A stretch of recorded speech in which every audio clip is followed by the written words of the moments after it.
श्री पशुपतिनाथको दर्शन पूजनका लागि यहाँ आगमन हुने कुरा सम्पूर्णमा विदितै छ। पवित्र अपरम्पार पावन तथा चिरस्थायित्व यस क्षेत्रको रेखदेख संरक्षण संवर्धन र चौतर्फी विकासको लागि विक्रम सम्वत 2044 मा पशुपति क्षेत्र विकास कोषको स्थापना भएको थियो।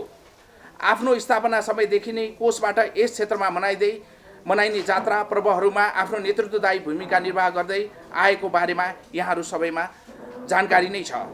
पशुपति क्षेत्र विकास कोषसँगै सुरक्षा निकाय, विभिन्न धार्मिक सामाजिक सङ्घ संस्थाहरू, सेवा प्रदायक सरकारी एवं गैर सरकारी संयन्त्र, स्वस्फूर्त रूपमा खटिने स्वयंसेवक सबैको ध्येय स्वयं पूजन उहाँ दर्शनार्थीहरूलाई सहज तथा सुरक्षित र छिटो छरिटो दर्शन गराउनुमै केन्द्रित रहनुपर्ने वस्तुगत तथ्य सबैमा जगजाहेरै छ।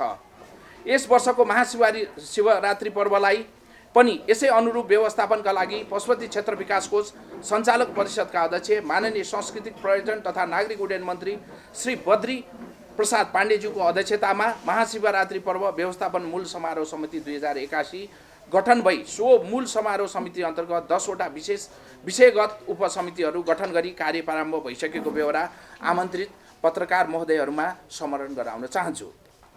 यस वर्षको महाशिवरात्रि पर्वको तयारीको बारेमा औपचारिक जानकारी गराउन यो पत्रकार भेटघाट कार्यक्रम आयोजना गरेकोले सोही बमोजिम सूचना सम्प्रेषण गरिदिनु हुनको लागि कोष परिवार यहाँहरूप्रति हार्दिक विनम्र अनुरोध गर्दछ।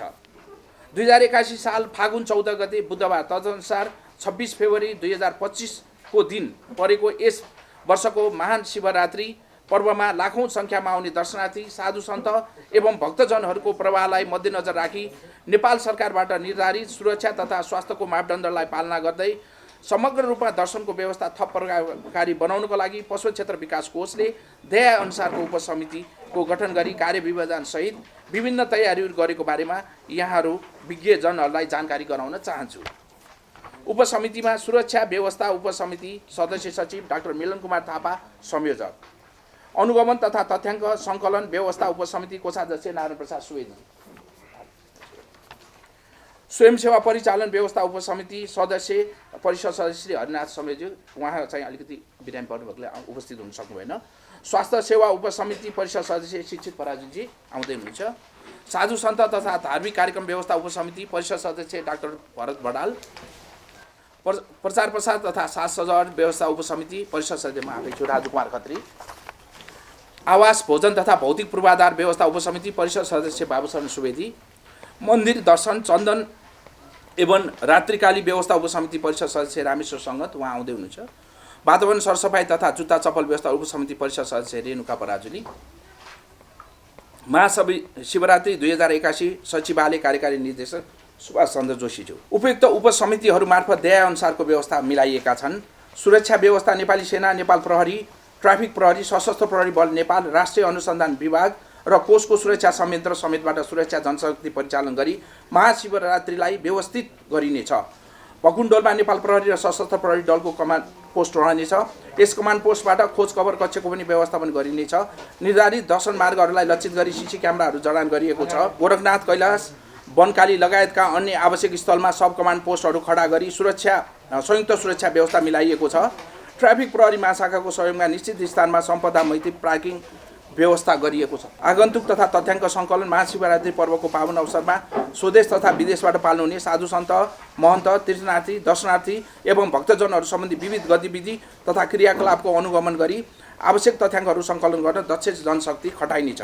स्वयंसेवा परिचालन नेपाल स्काउट, लायन्स क्लब, विश्व हिन्दू युवा परिषद आदि स्वयंसेवी संस्थाहरू मार्फत पर्याप्त सङ्ख्यामा 41 वटा स्वयंसेवी संस्थाबाट स्वयंसेवकहरू परिचालित रहनेछन्। स्वयंसेवकले दर्शन लाइनको सहजीकरणको लागि मूल मन्दिरको बाहिरी भागमा बसेर स्वयंसेवा दिनेछन्। स्वास्थ्य सेवा व्यवस्थापन मेला अवधिभर काठमाडौँ उपत्यकाका अस्पतालहरूमा केही शय्याहरू आरक्षित गरिएको छ।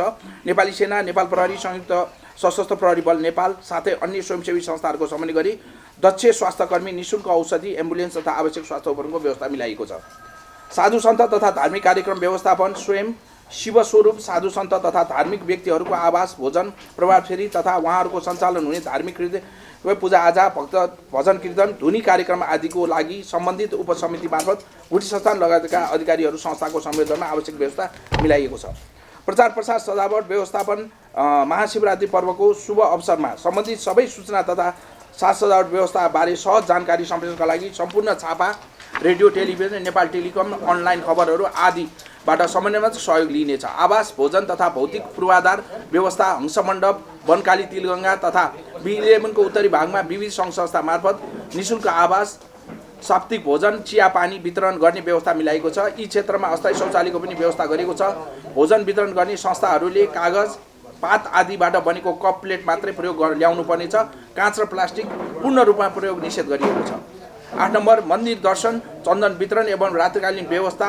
देवादिदेव महादेव आशुतोष भगवान श्री पशुनाथको नित्य नैमित्तिक परम्परा नरोकिने गरी सम्पूर्ण दर्शनार्थीहरूका लागि चारैवटा प्रवेशद्वारबाट प्रवेश, दर्शन, पूजन, चन्दन ग्रहण, वैगमन एवं रात्रिकालीन अर्चनाको व्यवस्था मिलाइएको छ। वातावरण सरसफाई तथा जुत्ता चप्पल व्यवस्था 2081 11-12 गते बिहान 7:30 बजेदेखि 16 गतेसम्म पशु क्षेत्र विशेष सरसफाई अभियान सञ्चालन गरिएको छ। दर्शनार्थीलाई तोकिएको स्थानमा जुत्ता चप्पल फुकाली प्लास्टिक रहित भई दर्शन पूजन गर्न निःशुल्क व्यवस्था गरिएको शौचालयहरूको प्रयोग गर्ने व्यवस्था मिलाइएको छ।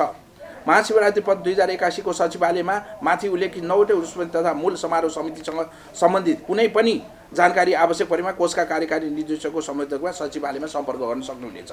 पवित्र पासपोर्ट क्षेत्रमा कानुनद्वारा निषेधित क्रियाकलाप नगराउन हुन सबैमा अनुरोध छ। मांस, मदिरा, गाँजा, भाङ, चरेस आदि भण्डारण, बिक्री वितरण तथा ओसार पसार नगराउन सचेत गरिएको छ। प्लास्टिक निषेध क्षेत्र भएकोले सोही अनुसारको सूचना सम्प्रेषण गरिदिनु हुन पत्रकार महोदयमा विशेष अनुरोध गरिएको छ। सम्मान गर्नुपर्ने व्यक्तित्व, ज्येष्ठ नागरिक, शारीरिक रूपमा अशक्त एवं अपाङ्ग भएका व्यक्तिहरूलाई सदैव दर्शन पूजन तथा स्वास्थ्य सुविधाको पहिलो प्राथमिकतामा पर्दछन् भन्ने तथ्य सही गरेर प्रचार गरिदिनु हुन कोष परिवार हार्दिक अनुरोध गर्दछ।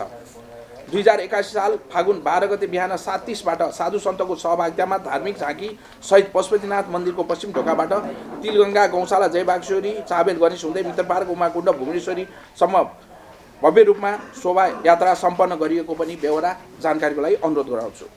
स्थानीय बासिन्दाको लागि स्थानीय वडा कार्यालय मार्फत जारी गरेको परिचय पत्र तथा यस कार्यालयबाट जारी गरिएको परिचय पासलाई आफ्नो घर र आवास जावतको लागि मात्र प्रयोग गर्ने व्यवस्था मिलाइएको छ।